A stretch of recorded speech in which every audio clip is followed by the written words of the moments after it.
In this video, I'm going to be showing you how you can convert any text into speech using Python. Before we start the video, the required libraries are pyttsx3. So without much further ado, let's get started. The first thing you have to do is to install the pyttsx3 library. So in order to install that, you need to do pip install pyttsx3, and it's that simple. To enter, and it'll do all the hard work for you. After you install the pyttsx3 library, the first thing you have to do is to just use it.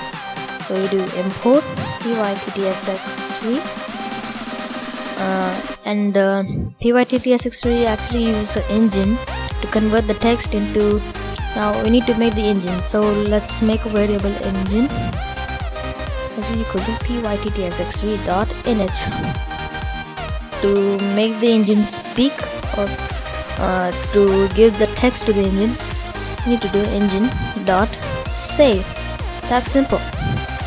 Now we need to put your text or anything to be converted into speech. So let's say hello world,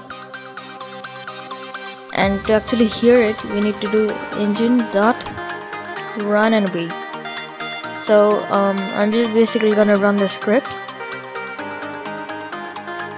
Hello, world. And it's done.